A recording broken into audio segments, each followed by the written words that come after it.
ഇപ്പോഴത്തെ നമ്മുടെ ഒരു ജീവിത സാഹചര്യം പലരും പല ടെൻഷനിലൂടെയും സ്ട്രെസ്സിലൂടെയൊക്കെ ആയിരിക്കും കടന്നു പോകുന്നത്. അതുകൊണ്ട് തന്നെ പലർക്കും ഫേസ് ചെയ്യുന്ന ഒരു പ്രശ്നമാണ് ഉറക്കമില്ലായ്മ, ഇങ്ങനെയുള്ള പ്രശ്നങ്ങൾ, അല്ലെങ്കിൽ വർക്ക് സംബന്ധമായിട്ടുള്ള പ്രഷർ, ഇങ്ങനെയൊക്കെ.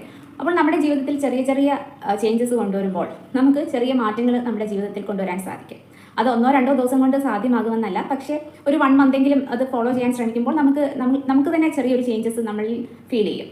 അപ്പോൾ നമുക്ക് അതിനെക്കുറിച്ച് ഇന്നത്തെ വീഡിയോയിൽ നോക്കാം. പലരും വർക്കിൻ്റെ പ്രശ്നം കൊണ്ടോ അല്ലെങ്കിൽ മറ്റു പല കാരണങ്ങൾ കൊണ്ടോ മിക്കവരും ഇപ്പോൾ അല്ലെങ്കിൽ വെറുതെ മൊബൈൽ നോക്കി കിടക്കുക, ഇങ്ങനെയൊക്കെയാണ് പലരും ചെയ്യുന്നത്.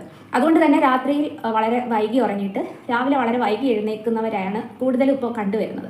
അതിന് പകരമായിട്ട് നമ്മൾ രാവിലെ കുറച്ച് നേരത്തെ എഴുന്നേൽക്കുക, വൈകിട്ട് രാത്രിയിൽ കുറച്ച് ഏർലിയറായിട്ട് കിടന്നുറങ്ങാൻ ശ്രമിക്കുക. അപ്പോൾ നമുക്ക് രാവിലെ കുറേ കൂടെ സമയം കിട്ടും.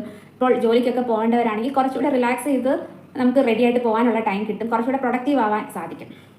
രാവിലെ നമ്മളുടെ ബ്രെയിനും വളരെയധികം ഫ്രഷ് ആയിരിക്കും.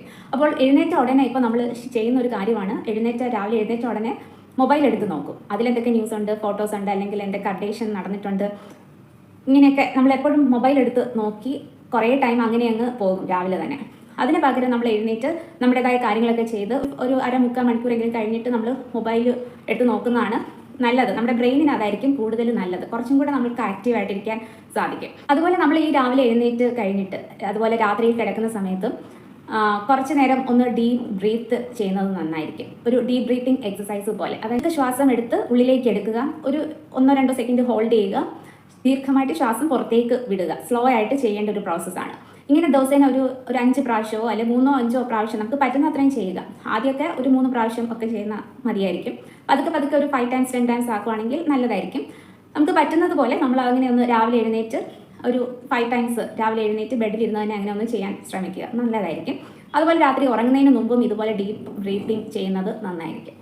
ഇത് കൂടുതൽ നമ്മളുടെ സ്ട്രെസ് കുറയ്ക്കാനും കുറച്ചുകൂടെ പീസ്ഫുൾ ആയിട്ടിരിക്കാനും മനസ്സ് കുറച്ച് കാം ആവാൻ സഹായിക്കും. അതുപോലെ നമുക്ക് ഒരുപാട് ടെൻഷനും സ്ട്രെസ്സും ഒക്കെ വരുന്ന സമയത്ത്, അല്ലെങ്കിൽ എന്തെങ്കിലും ഇറിറ്റേഷനൊക്കെ വരുന്ന സമയത്ത് ഇതുപോലെ ഡീപ്പായിട്ട് ശ്വാസം എടുത്ത് ഉള്ളിലേക്ക് എടുക്കുക, ശ്വാസം പുറത്തേക്ക് വിടുക. അങ്ങനെ ഒരു 5 ടൈംസ് ചെയ്യുന്നത് നല്ലതായിരിക്കും. പിന്നെ എപ്പോഴും ശ്രദ്ധിക്കേണ്ട ഒരു കാര്യമാണ്, നമുക്ക് ദേഷ്യം വരുമ്പോഴോ ഇറിറ്റേഷൻ വരുമ്പോഴോ നമ്മൾ ഒന്നും ചിന്തിക്കാതെ എടുത്തടിച്ച പോലെ ചിലപ്പോൾ മറുപടിയൊക്കെ കൊടുക്കും. 1 സെക്കൻഡ് ജസ്റ്റ് ഒന്ന് ചിന്തിച്ചിട്ട് നമ്മൾ റെസ്പോണ്ട് ചെയ്യുന്നത് എപ്പോഴും നല്ലതായിരിക്കും. ഇല്ലെങ്കിൽ നമ്മൾ തന്നെ ചിലപ്പോൾ അതിനെക്കുറിച്ച് ഓർത്ത് പിന്നെ റിഗ്രറ്റ് ചെയ്യേണ്ടി വരികയാണെങ്കിൽ മെൻ്റലി നമ്മളെ അത് അഫക്റ്റ് ചെയ്യും. പിന്നെ എപ്പോഴും നമ്മൾ താമസിക്കുന്ന സ്ഥലം അല്ലെങ്കിൽ നമ്മൾ വർക്ക് ചെയ്യുന്ന സ്ഥലം, നമ്മുടെ ആ ഒരു സ്പേസ് വളരെ ചെറുതാണെങ്കിൽ പോലും അതെപ്പോഴും ക്ലീൻ ആയിട്ട് വെക്കാൻ ശ്രമിക്കും. ഇങ്ങനെ വലിച്ചു വാരി ഇടുമ്പോൾ അതും നമ്മളുടെ മനസ്സിനെ അഫക്റ്റ് ചെയ്യുന്നുണ്ട്, നമ്മൾ അറിയുന്നില്ല എന്നുള്ളതേ ഉള്ളൂ. നമ്മളുടെ മനസ്സിന് മാനസികമായിട്ട് അതൊരു ബുദ്ധിമുട്ടുണ്ടാക്കുന്നുണ്ട്. അപ്പോൾ നമ്മൾ താമസിക്കുന്ന സ്ഥലം അല്ലെങ്കിൽ നമ്മൾ വർക്ക് ചെയ്യുന്ന ആ ഒരു സ്പേസ് ഒക്കെ എപ്പോഴും ക്ലീൻ ആക്കി വെക്കാൻ ശ്രദ്ധിക്കുക. അതുപോലെ